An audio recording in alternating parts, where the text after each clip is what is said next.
Hello जय हिंद दोस्तों, मैं शुभम आपका स्वागत करता हूं आपके अपने इस यूट्यूब चैनल शुभम क्लासेस में। आज की जो हमारी क्लास है वो हमारी आर्मी अग्निवीर के लिए स्पेशल क्लास होने वाली है। और आज की क्लास में हम जीके और साइंस के टॉप 30% डिस्कस करने वाले हैं। आज की क्लास हमारी सेक्शन वाइज रहेगी, जिसके अंदर हम सेक्शन ए में 15% जीके के और सेक्शन बी में 15% हम साइंस के डिस्कस करेंगे। तो सभी को अपना कंप्लीट टेस्ट लगाना है। चलिए अपनी क्लास स्टार्ट करते हैं। तो देखिएगा, प्रश्नों की संख्या टोटल 30 है और मैं आपको टारगेट दे रहा हूं यहाँ पे 25 प्लस क्वेश्चन राइट करने का। सेक्शन ए डिस्कस करेंगे सामान्य ज्ञान। और पहला प्रश्न है आपके सामने, इसका आंसर करिए। भारत की सबसे चौड़ी नदी कौन सी है? ब्रह्मपुत्र, गोमती, गंगा या फिर चंबल? आंसर करिए जल्दी से। भारत की सबसे चौड़ी नदी कौन सी है? क्या आंसर करेंगे? तो आंसर मैच करिएगा। अगर आप सभी ने यहाँ पे ऑप्शन ए को आंसर दिया है ब्रह्मपुत्र, आप सभी का आंसर करेक्ट है। देखिए, गंगा नदी भारत की सबसे लंबी नदी है और हम बात करेंगे सबसे चौड़ी नदी की, तो ब्रह्मपुत्र ही आपका करेक्ट आंसर होगा। क्वेश्चन नंबर सेकंड है आपके सामने स्क्रीन पर, इसका आंसर करिए। और देखिएगा, इन 30 प्रश्नों के बाद लास्ट में सभी का स्कोर मुझे कमेंट बॉक्स में चाहिए ही चाहिए। भारत की प्रथम महिला आईपीएस कौन थी? अन्ना जॉर्ज, सरोजनी नायडू, किरण बेदी, सुचेता कृपलानी? भारत की पहली महिला आईपीएस कौन थी? तो जिन्होंने भी यहाँ पे ऑप्शन सी को आंसर दिया है किरण बेदी, उनका आंसर करेक्ट है। साथ में अन्ना जॉर्ज के बारे में पता होना चाहिए। भारत की पहली महिला आईएएस। सरोजनी नायडू भारत की पहली महिला गवर्नर यानी कि राज्यपाल। सुचेता कृपलानी भारत की पहली महिला मुख्यमंत्री। क्वेश्चन नंबर थर्ड देखिए सामने स्क्रीन पर। राज्यसभा का उम्मीदवार होने के लिए न्यूनतम उम्र सीमा क्या है? ऑप्शन है 15 वर्ष, 21 वर्ष, 25 वर्ष, 30 वर्ष। देखिए, पिछली क्लास में भी आपको बताया है, राज्यसभा संसद का उच्च सदन होता है और इसे कभी भी भंग नहीं किया जा सकता। ये कभी भी भंग नहीं होती है। क्लियर है? और इसका जो पदेन अध्यक्ष होता है वो कौन होता है? तो वह उपराष्ट्रपति होता है। उपराष्ट्रपति राज्यसभा का अध्यक्ष होता है और इसका उम्मीदवार बनने के लिए कम से कम आपको 30 वर्ष की आयु होना अनिवार्य है। क्वेश्चन नंबर 4 है आपके सामने। भारत की स्वतंत्रता के समय गवर्नर जनरल कौन थे? Dalhousie, Lord Cripps, Curzon, Mountbatten? Bharat की स्वतंत्रता के समय गवर्नर जनरल कौन थे? तो माउंटबेटन थे। ऑप्शन आपका डी करेक्ट आंसर है। क्या सभी ने ऑप्शन डी को आंसर दिया है? क्वेश्चन नंबर 5 देखिएगा जी सामने। फूट डालो और राज करो की नीति किसने अपनाई थी? Lord Mountbatten, William Bentinck, Curzon, इनमें से कोई नहीं। फूट डालो और राज करो की नीति अपनाई थी कर्जन ने। ऑप्शन आपका सी यहां पर बिल्कुल राइट आंसर है जी। कर्जन जो है यह 1905 में बंगाल विभाजन के समय में भी थे। क्लियर है? क्वेश्चन नंबर 6 देखिए। कुचिपुड़ी नृत्य कहां से संबंधित है? वेरी वेरी इंपॉर्टेंट और इजी क्वेश्चन। कुचिपुड़ी नृत्य कहां से संबंधित है? तो जिन्होंने भी यहां पे ऑप्शन बी को आंसर दिया है आंध्र प्रदेश, उनका आंसर राइट है। चलिए, क्वेश्चन नंबर 7 है आपके सामने स्क्रीन पर। क्षेत्रफल की दृष्टि से भारत का सबसे छोटा राज्य कौन सा है? सिक्किम है, गोवा है, दिल्ली है या फिर राजस्थान? क्षेत्रफल की दृष्टि से भारत का सबसे छोटा राज्य कौन सा है? तो ये गोवा है। ऑप्शन बी करेक्ट आंसर है। और देखिएगा, सिक्किम जो है यह जनसंख्या की दृष्टि से भारत का सबसे छोटा राज्य है। राजस्थान क्षेत्रफल की दृष्टि से भारत का सबसे बड़ा राज्य है और जनसंख्या की दृष्टि से भारत का सबसे बड़ा राज्य कौन सा है? तो यूपी है। क्वेश्चन नंबर 8 आपके सामने। अर्जुन पुरस्कार किस क्षेत्र में उत्कृष्टता के लिए प्रदान किए जाते हैं? सिनेमा, साहित्य, खेलकूद, विज्ञान। अर्जुन पुरस्कार किस क्षेत्र में उत्कृष्टता के लिए प्रदान किए जाते हैं? तो यहाँ पे आपका राइट आंसर रहेगा ऑप्शन सी, खेलकूद। क्या सभी ने ऑप्शन सी को आंसर किया है? चलिएगा क्वेश्चन नंबर 9 की तरफ बढ़ते हैं। क्वेश्चन नंबर 9 है आपके सामने स्क्रीन पर। भारत छोड़ो आंदोलन कब हुआ था? 1940, 1942, 1947, 1930। भारत छोड़ो आंदोलन कब हुआ? 1942 में हुआ था। ऑप्शन आपका यहाँ पर बी करेक्ट आंसर है। क्या सभी ने ऑप्शन बी को आंसर किया है? चलिए नेक्स्ट है क्वेश्चन नंबर आपके सामने 10 स्क्रीन पर, इसका आंसर करिएगा। ग्रहों की गति का नियम किसने प्रतिपादित किया था? Kepler, Galileo, Newton, Copernicus. ग्रहों की गति का नियम किसने प्रतिपादित किया था? आंसर करिए। क्या सभी ने ऑप्शन ए को आंसर दिया है? केपलर। उन सभी का आंसर करेक्ट है। देखिए बात करेंगे न्यूटन की, तो न्यूटन ने बल की परिभाषा दी थी, क्लियर है ना। और कोपरनिकस ने सौरमंडल की खोज की है। सौरमंडल की खोज किसने की है? तो कोपरनिकस ने की है। क्वेश्चन नंबर 11, सूर्य के सबसे दूर कौन सा ग्रह स्थित है? बुध, प्लूटो, वरुण, बृहस्पति। सूर्य के सबसे दूर कौन सा ग्रह स्थित है? Option D C correct answer रहेगा, वरुण ग्रह, जिसको हम क्या बोलते हैं? नेपच्यून भी बोलते हैं। क्वेश्चन नंबर 12 देखिए, मेघदूत किसकी रचना है? हरिश्चंद्र, मैथिली शरण गुप्त, कालिदास, भारतेंदु हरिश्चंद्र। जल्दी से आंसर करिए, मेघदूत किसकी रचना है?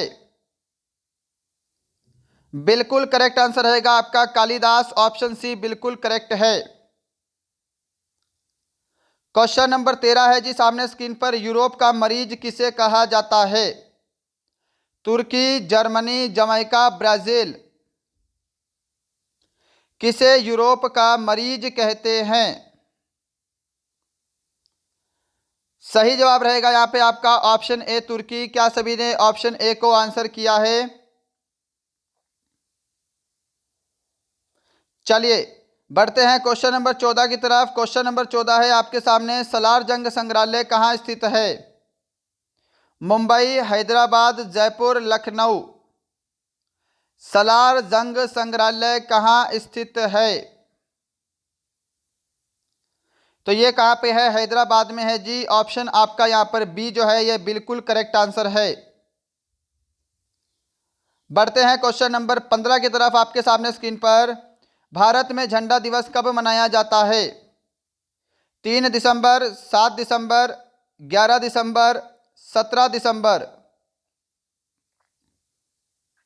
भारत में झंडा दिवस मनाया जाता है 7 दिसंबर को। ऑप्शन बी करेक्ट आंसर है।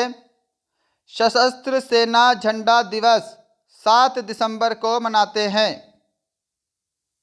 चलिए 16 नंबर क्वेश्चन देखिए, यहाँ से सामान्य ज्ञान खत्म होता है। अब सेक्शन जो बी स्टार्ट होता है हमारा सामान्य विज्ञान तक। 16 से 30 पूरे 15 क्वेश्चन। क्वेश्चन नंबर 16 का आंसर करिएगा। मनुष्य में ऐच्छिक गतिविधियों का नियंत्रण किसके द्वारा होता है? आंसर करिए जल्दी से। थायराइड, सेरिब्रम, सेरिबेलम, इनमें से कोई नहीं। क्या आंसर करेंगे? मनुष्य में ऐच्छिक गतिविधियों का नियंत्रण होता है सेरिब्रम के द्वारा। ऑप्शन बी करेक्ट आंसर है। और सेरिब्रम जो है मनुष्य के मस्तिष्क का सबसे बड़ा हिस्सा है। क्वेश्चन नंबर 17 देखिए जी सामने स्क्रीन पर। मनुष्य की सबसे छोटी अस्थि कौन सी है? इसका आंसर करिए।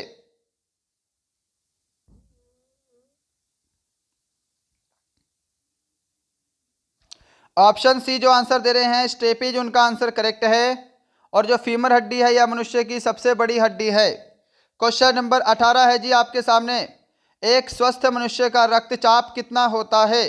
ये क्वेश्चन तो सैकड़ों बार करवाया गया है। अब जैसे जैसे आपके एग्जाम नज़दीक आ रहा है वैसे वैसे हम थोड़े से क्वेश्चन रिपीट कर रहे हैं ताकि आपकी अच्छे से प्रैक्टिस हो सके। एक स्वस्थ मनुष्य का रक्तचाप कितना होता है? 120/80 होता है। ऑप्शन बी करेक्ट आंसर है जी आपका। क्वेश्चन नंबर है आपके सामने 19, स्क्रीन पर आंसर करिएगा। कौन सा एंजाइम लार में पाया जाता है?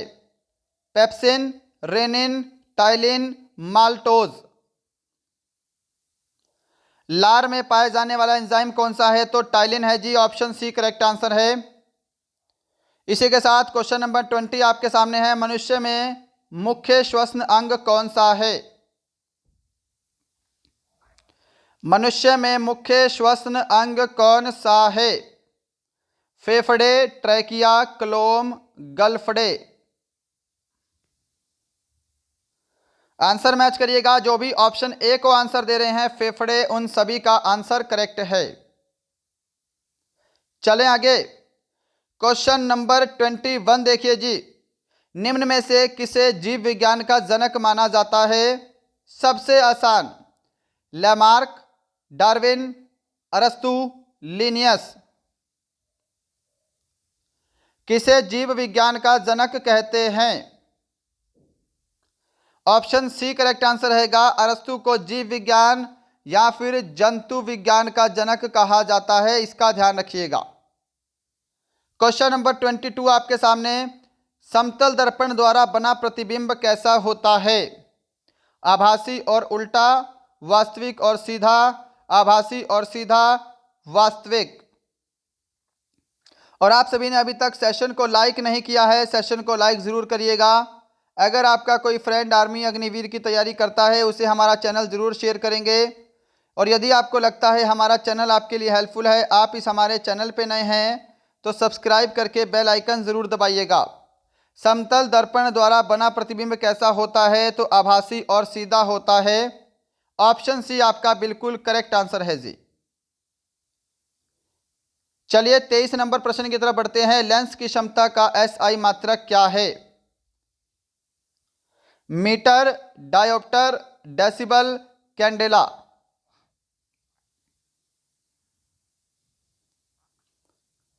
लेंस की क्षमता का एसआई मात्रक होता है dioptre. Option B correct answer है। मीटर ध्यान रखिएगा लंबाई का एसआई मात्रक है। डेसिबल जो है यह ध्वनि का एसआई मात्रक है। और कैंडेला आपको पता होना चाहिए ज्योति तीव्रता का एसआई मात्रक है। 24 नंबर क्वेश्चन है जी आपके सामने स्क्रीन पर। पृथ्वी पर ऊर्जा का सबसे विशाल स्रोत क्या है? पृथ्वी पर ऊर्जा का सबसे विशाल स्रोत सूर्य, लकड़ी, चंद्रमा या फिर कोयला। ऑप्शन आपका ए करेक्ट आंसर रहेगा सूर्य। क्या सभी ने ऑप्शन ए को आंसर दिया है? 25 नंबर प्रश्न है। किसी उदासीन विलयन का पीएच मान कितना होता है? उदासीन घोल का पीएच मान बताइए। ऑप्शन आपका डी करेक्ट आंसर रहेगा 7। Question number 26। सिरके में कौन सा अम्ल पाया जाता है? इलेक्ट्रिक अम्ल, साइट्रिक अम्ल, एसिटिक अम्ल, मैलिक अम्ल। तो देखिए सिरके में एसिटिक अम्ल होता है। ऑप्शन सी करेक्ट आंसर है। साथ में मैलिक अम्ल भी ध्यान रखिएगा, यह अम्ल सेब में पाया जाता है। साइट्रिक अम्ल किस में पाया जाता है? नींबू, संतरा इत्यादि में सिट्रिक अम्ल पाया जाता है। 27। निम्न में से कौन अधातु विद्युत का सुचालक है? हीरा, लोहा, ग्रेफाइट, इनमें से कोई नहीं।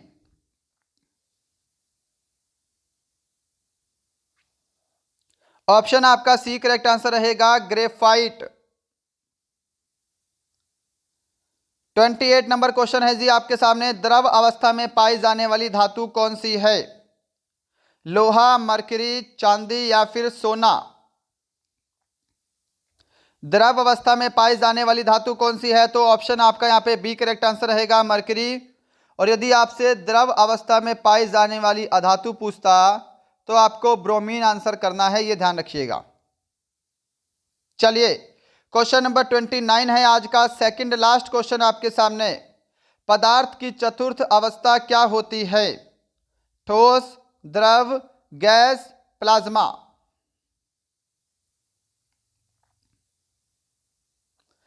किसी पदार्थ की चतुर्थ अवस्था क्या होती है? क्या यहां पर सभी ने ऑप्शन डी को आंसर दिया है प्लाज्मा? उन सभी का आंसर करेक्ट है। क्वेश्चन नंबर 30 है आज का लास्ट क्वेश्चन, इसका आंसर करिएगा, इसके बाद आपकी छुट्टी है। मलेरिया रोग किसके कारण होता है? इसका आंसर करिए। विषाणु, जीवाणु, प्रोटोजोआ या फिर कवक। मलेरिया रोग किसके कारण होता है? ऑप्शन आपका सी करेक्ट आंसर रहेगा। मलेरिया रोग जो है यह प्रोटोजोआ के द्वारा होने वाला रोग है। क्या सभी ने ऑप्शन सी को आंसर दिया है? और आपको मलेरिया के परजीवी का नाम भी पता होना चाहिए, इंपॉर्टेंट है, एग्जाम में पूछा जा चुका है, ध्यान रखिएगा। प्लाज्मोडियम, मलेरिया के परजीवी का नाम है प्लाज्मोडियम। और मलेरिया की खोज किसने की थी? तो रोनाल्ड रॉस ने की है, यह भी एग्जाम के लिए इंपॉर्टेंट है। तो दोस्तों ये थे आपके जीके और साइंस के सेक्शन वाइज टेस्ट, पूरे टॉप 30 क्वेश्चन। बताइएगा इन 30 प्रश्नों में आपने कितने क्वेश्चन करेक्ट किए हैं, आपको आज की क्लास कैसी लगी और हमारा पढ़ाया हुआ आपको कैसा लगता है। चलिए मिलते हैं कल किसी और अच्छे सेशन के साथ, तब तक के लिए जय हिंद, जय भारत।